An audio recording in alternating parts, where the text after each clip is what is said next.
ku danna subscribe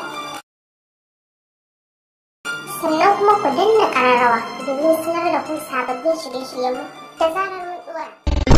Momi Gombe, menene gaskiyar alakar ki da Hamisu Breaker? Na san so ne a sanadin shi.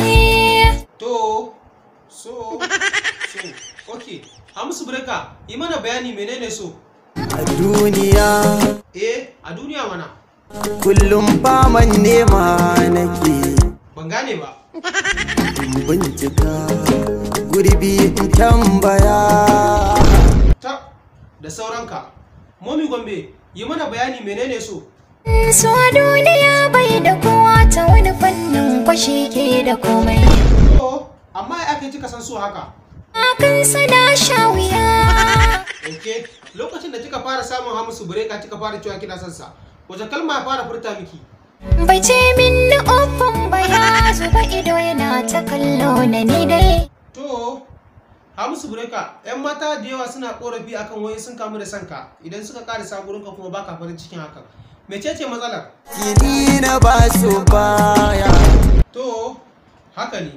Amma Momi, kin san da hakan me kai ki wahalar da kanki?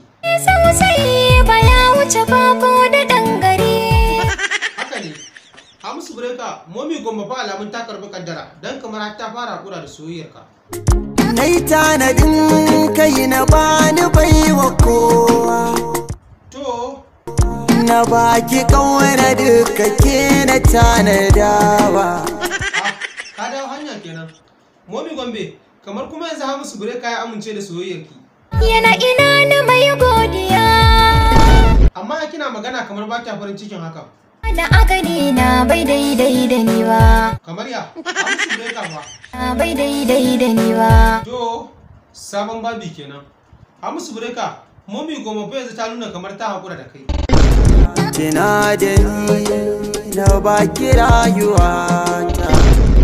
Dakata tukunna. Momi Gombe, yi mana bayani me ya faru ne haka? Ku biyo ni zan karasa labarin kwai arashi. Okay.